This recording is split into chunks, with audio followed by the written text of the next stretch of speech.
Bom, galera, essa segunda parte da aula a gente vai falar um pouquinho sobre as causas da Revolução e sobre o processo até como posso dizer, o estopim, né, que foi a tomada da Bastilha. Bom, uma das primeiras coisas, né, das causas, como estão vendo no livro aqui, são chamados abusos do absolutismo, né? Ou seja, tipo, o rei concentrava todos os poderes na sua mão e ele gastava, e ele poderia fazer basicamente o que queria sem nenhum tipo de, de resposta, né? Sem que ninguém pudesse reclamar. E ele mantinha os privilégios, ele tinha todos os privilégios, basicamente, de fazer o que queria, de ter as melhores coisas, de ter as melhores peças, e quando a maior parte da população estava sofrendo, estava em dificuldade, né? E essa parada, muitos viam esse poder do rei e ficavam indignados, né? Porque enquanto as pessoas pobres estavam passando necessidades, como vocês vão ver mais na frente, o rei estava fazendo as festas, fazendo, gastando, sem nenhum tipo de resposta, certo? Também tem a chamada crise econômico-financeira, a crise que teve por causa da Guerra de Sete Anos, né? Também teve um período de que, como a gente falou no ano passado, a base da economia na França era agrária. Só que nas décadas anteriores à Revolução, é, tiveram vários períodos de seca que inviabilizaram a maior parte da agricultura. Ou seja, os preços dos alimentos aumentaram bastante, e muita gente passou fome.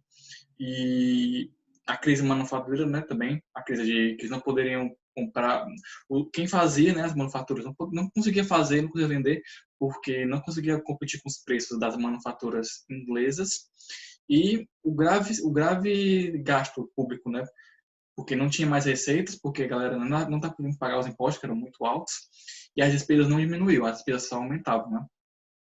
A desigualdade social também aumentava a partir disso, né?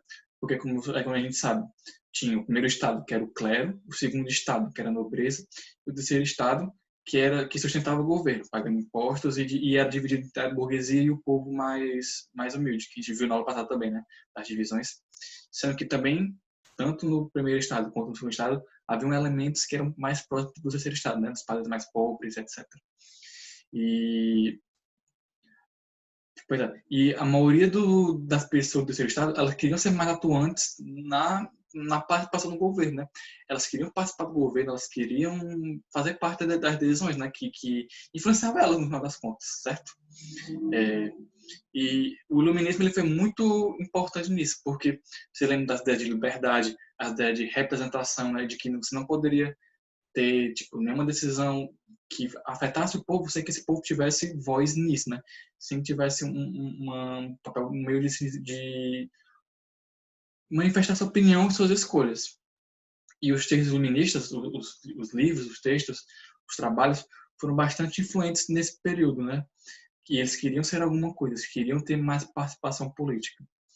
E o reino estava vivendo uma crise política, por causa das crises econômicas, por causa dos gastos. Havia uma insatisfação bastante grande por causa dessa crise econômico-financeira. E aí o rei, na época, que era o rei Luís XVI, ele, ele chamou a chamada Assembleias Notáveis, né? Ele chamou as Assembleias do Clero da Nobreza e ele queria fazer uma reforma tributária. O que é isso? Ele queria aumentar os impostos para ter mais arrecadação, certo? E só que, obviamente, tipo, isso foi visto muito mal pelos nobres e pelo clero alto. Eles não queriam que o seu imposto aumentasse porque eles se sentiam também como classes privilegiadas. Então, o que aconteceu a partir disso? Ele não conseguiu aumentar os impostos da nobreza do clero e ele passou então ele convocou no ano seguinte, depois de emitir os seus ministros da economia e tal, ele convocou os chamados Estados Gerais. Os Estados Gerais eram uma assembleia que contava com representantes de todos os estados, né? Eles tinham esse dispositivo de chamar todas as classes da população para discutir sobre os rumos da França, só que o rei, como ele também tinha o poder absoluto, ele basicamente nunca chamava os Estados Gerais, ele ficava apenas governando sozinho, sem precisar chamar nenhum. Ele que tinha o poder de chamar os Estados Gerais caso precisasse, só que ele nunca chamava, só que ele chamou por conta da crise econômica elevadíssima, certo?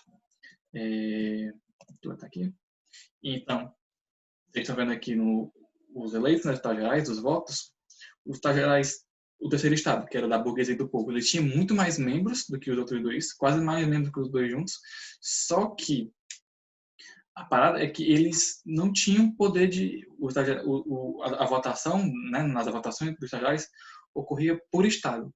Ou seja, cada estado teria um voto e, como vocês podem ver, o primeiro e segundo estado eles poderiam se aliar para sempre barrar o terceiro estado, sempre barrar suas decisões, mesmo eles tendo muito mais representantes do que o primeiro e segundo estado. E o terceiro estado ele exigiu a maior representação, só que para mudar o sistema de voto, né, e mudar isso, eles precisavam do apoio dos estados. Ou seja, os outros estados jamais aceitariam uma regra que fosse contra eles, né? E esses impasses, aliado à vontade do rei de querer aumentar ainda mais os impostos para quem já não conseguia pagar, né, que era o terceiro estado, fez com que eles se revoltassem e eles decidiram se afastar dos Estados Gerais e escrever uma constituição para a França, que foi chamado Juramento da Sala do Jogo de Pella, que eles se juntaram numa das salas que tinha, né, do palácio, por ali, onde estava tendo encontro. Eles escreveram uma constituição da França que ela não tinha ainda. E com alguns elementos dos outros dois estados, né, daquela parte mais pobre dos estados, dos padres mais humildes, da nobreza que não tinha tantos recursos, eles se declararam Assembleia Nacional Constituinte, ou seja, eles meio que se declararam independente do que está acontecendo, né, do primeiro e segundo estado. E a partir disso, o rei começou a mobilizar suas tropas, ameaçando essa Assembleia, só que o terceiro estado reagiu formando uma milícia. E a partir disso, no dia 14 de julho, essa milícia do terceiro estado, ela dominou a Bastilha, que ela era a prisão do rei, né? Que era um símbolo da autoridade do rei. Eles tomaram a Bastilha e esse ponto dessa tomada da Bastilha fez com que fosse o estopim da Revolução Francesa, né? Porque era o terceiro estado atacando diretamente um símbolo do rei, um símbolo da autoridade do rei absoluto, certo? E foi assim que começou a Revolução Francesa, basicamente. Então, recapitulando, as causas gerais, vocês estão vendo, né?